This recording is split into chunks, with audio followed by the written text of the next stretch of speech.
Hello everyone, I am Nandini Priya, physiotherapist from Astra RV Hospital. Now I am going to speak about the post-operative physical activity and exercises, structured exercises protocol for the cardiac surgery patient. Post-operative care is very important to regain the pulmonary efficiency as well as to reduce the hospital stay. Why do we need a post-operative care? Why do we need to influence the patient to get back to their normal life and physical activities? What are the things that we do immediately after the post-operative? We have two bases, that is immediate ICU care, and second is the patient when they shifted to in ward, that from the ICU to the ward. So what do we do immediately after the surgery, that is in ICU? We do a chest physiotherapy as well as early mobility, and to prevent chest infection we train them a splinted coughing techniques, and to improve the early mobility we make the patient to sit at the edge of the bed and move around how much ever they are possible. And if the patient achieves all these things, once their vitals are very stable, they will be shifted to the ward side. In ward we continue the basic chest physiotherapy along with to prevention of the chest infections. We tell them the splinted coughing techniques as well as we influence more on the breathing exercises, and later on we influences the circulatory exercises from the day one of the operations to improve to not to end up in any further complications of pulmonary or cardiac complications, as well as we influence them to enter into physical activity like early mobility, like just walking how much ever they are possible to do it. At the end of the discharge we make the patient to achieve at least 100 steps in a day, or else we achieve them to do a staircase climbing at the end of the discharge. Followed by we tell the home care exercises what and all to be done for the patient, basic self-free exercises post-operatively, and how to care the chest hygiene, that is to have efficiency of the splinted cough technique. Once the suture is healed they can do cough technique, and sutural care is very important to prevent the infections or any oozing not to form while doing the exercises, followed by a lot of breathing exercises. The breathing exercises are listed as diaphragmatic breathing exercises or normal breathing exercises, maximal inspiration exercises followed by expiratory exercises, and we do give inspiratory or expiratory devices called incentive spirometer to the patient, followed by the basic normal expiratory techniques like paper blow, balloon blow according to the patient efficiency. We do individually tailor the program for the patient needs, and followed by the what we should instruct to the patient when they go to home care. What are the signs of exertion when they go to the home? So when they perform the exercises, so when they see the heart rate is going above the level and the palpitation is too much, they should stop it. And when they go for breathlessness, signs of exertion is too much, they have to stop it. When they feel fatigueness or giddiness above normal, they should stop it. And always in the initial days they should always have a support or a patient attender to be with them to monitor the exercises, and they should not end up in any complications. So if these are all present, they have to immediately contact to the doctors and consult it. Post-op care includes CPT, chest physiotherapy, early mobility, and sutural or incisional care, wound care, and also hemodynamic vital stability has to be monitored. Initially, the patient after post-operative status, they will have chances of secretions getting settled in the chest. Initially, they will not be able to influence by themselves, so we assist them to moving the secretions from the lungs aspect. We influence them giving a chest physiotherapy. In the lying supine aspect, we give in the upper lobe like this, and we keep talking to the patient. If you have any pain at any point, please do tell me, sir. And in the middle aspect and in the lower aspect. This is called a percussion, followed by a vibration technique. Very mild vibratory techniques on the initial post-operative days. So this is called chest physiotherapy, followed by we tell the patients to do a deep breathing exercises. Initially we give a a incisional care support. We use a chest binder. For now I keep a cloth or a bed sheet on top of the, considering this as an incision site, and ask the patient to breathe in. So slowly breathe in and breathe out. How much ever it is possible immediately after the surgery he has to do it. Followed by he has to do a splintered coughing technique, holding this binder and slowly breathe in, followed by a coughing. Yeah, so again breathing. In this way the sputum will come out of him.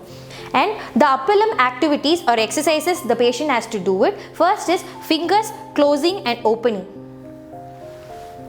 1 and 2. And wrist up and down, flexion and extension of the wrist and wrist rotation.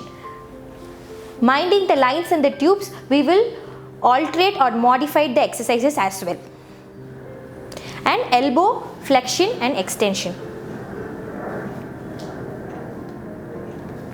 And shoulder abduction and the adduction in the short lever at that elbow bent position. 1 and 2, how much ever the patient is able to do it. On the opposite side. And shoulder flexion in the short lever position, how much ever the patient is able to do, minding the lines and the tubes attached to the patient. 1 and 2.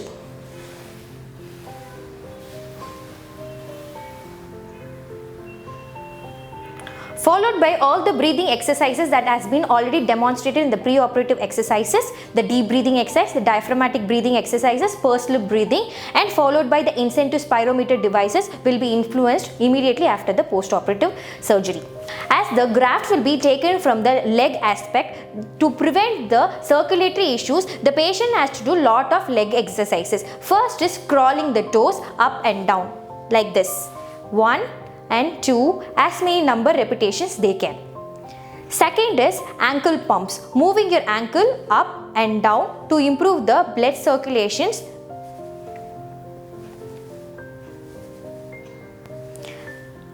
And slowly available range of knee joint, bending the knees up and down as much they can. This has to be gradually increased on the henceforth days. From the day 1 to the gradually they have to increase this.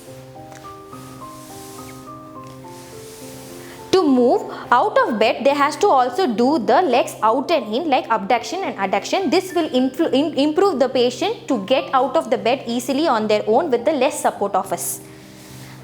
They can do sliding the bed initial days, later on they can do practice on the air. Now I am going to explain on the home care exercises and the advice and the precautions has to be carried away. First is the warm-up exercises. The warm-up exercises, you should increase the pulse rate and the heart rate on the minimal, increasing the pulse raising movement. Simple walking also can do it, but it should be a brisk walking for minimum 5 to 10 minutes. In a slow speed pace. Yes. Second is going to be your stretching. Stretching also improves the flexibility of the muscle and releases the fascia of the surgical aspect and also keeps you physically fit, and it relieves your pain also. First is going to be your upper body stretch. First is going to be you have to extend your both the arms together, clasping like this, and push your shoulder forward like this. And hold the stretch for 1, 2, 3, 4, 5 and relax. And as much you can also, you can hold it 1, 2, 3, 4, 5. And the same it goes to on the second stretch exercise, and you have to lift both the hands on the top, keeping the elbow extended and push it up. Hold it 1, 2, 3, 4, 5. And again 1, 2, 3, 4, 5. Relax. And holding both the hands at the back and push the hand backwards, expanding your chest. I'll show you in the back frontal aspect like this. 1, 2, 3, 4, 5. Relax. 1, 2, 3, 4, 5. Relax. This is going to be upper body stretches, whereas we are going to go for the lower body as well as the waist. Keeping both the hands on the hip, we are going to bend on the sideways and hold it. 1, 2, 3, 4, 5. As well as that side. 1, 2, 3, 4, 5. And twisting, trunk rotation. This can be goes as a movement as well, and also as the stretches. Goes as movement for first 5 movements, and as well as stretches, just turn and hold, turn and hold.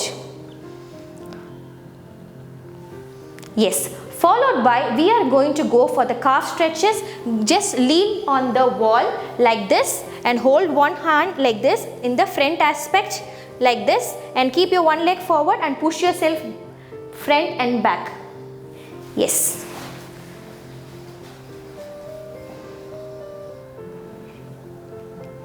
You should feel your calf stretch more.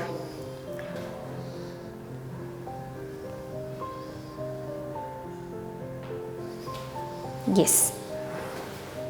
Right, let's go for the self-free exercises, which you can do it even in the sitting as well as in the standing. I'll first demonstrate on the standing, and you can do in the standing march past immediately, like 1, 2. In the initial days, you can hold any rail of a window, or you can hold any rail. You should hold it, and you should be along with one support. You should ask the patient attendant to be on your side and do it like lifting 1 and 2, supporting your upper limb. Considering this as a holding rail, yes. 1, 2, 1 and 2. Slowly moving your leg forward and the backward like this, and center and back and center. 1 center, 2 center. Now lifting backwards. 1 center, 2 center. This can be done even in the sideways, up, side and down. 1, 2, 1 and 2. Okay. Now we go for the quadricep stretches, holding one hand on the rail and one hand on the leg and stretching it back. Hold the stretches as much you can, but minimum of 10 seconds or 10 count, and relax. And standing in straight, and you have to do the side reach to improve the mobility of your trunk muscles and the hip like this. 1 and 2.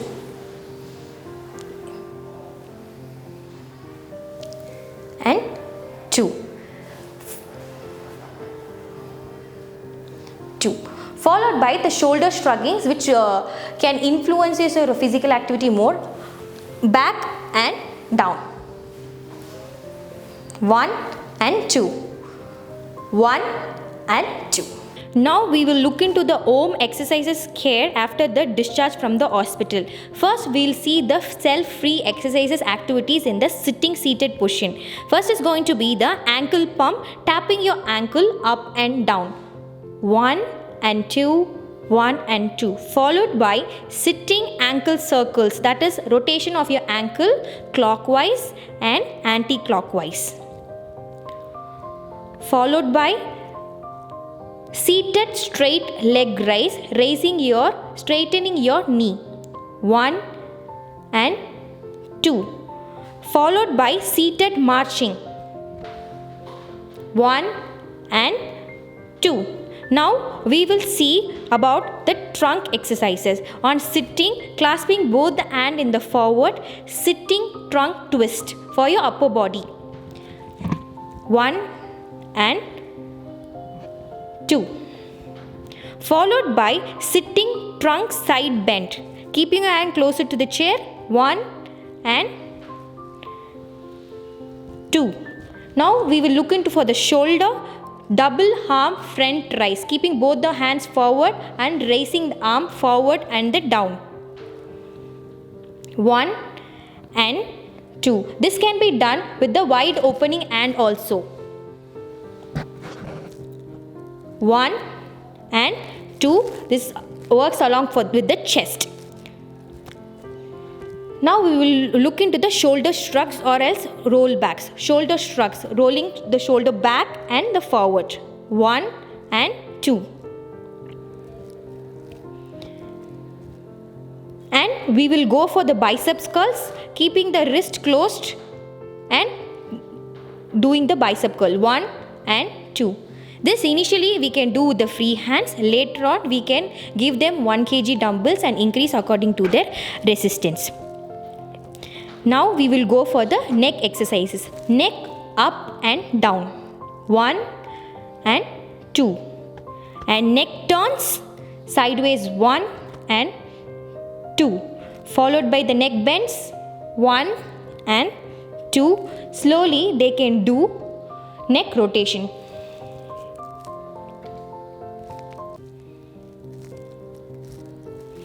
These are all exercises has to be done along with the warm up and the cool down exercises with the minimal brisk walking on every day. The frequency of these exercises at least thrice a day with 10 repetitions of the each exercises. Signs of over exertion: when you have to stop all these exercises or when you have to contact the doctor immediately, when you are finding any chest pain or any chest discomfort or burning or tightness after the surgery or heaviness or unusual aching in your arm, shoulders, neck or jaw, or any catching of your breathing or any skipping or raising of your heart rate above its normal level or extreme fatigueness or any tiredness or lightheadedness, you have to stop the exercises and allow yourself to rest. Even if it is not settling, even immediately you have to contact the doctor or the consultant.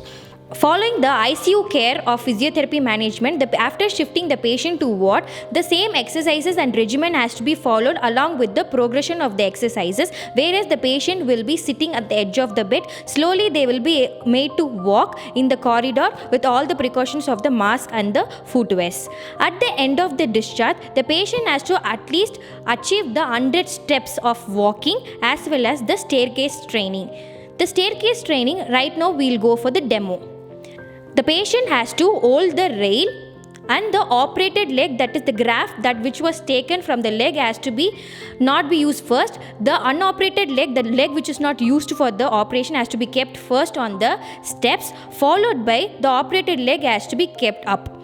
And we will be monitoring the patient along with the saturation probe. Any increase in the heart rate above its normal level or any reduction of the oxygenation, we will just stop the exercises and we will shift the patient immediately. We will shift them to the ward.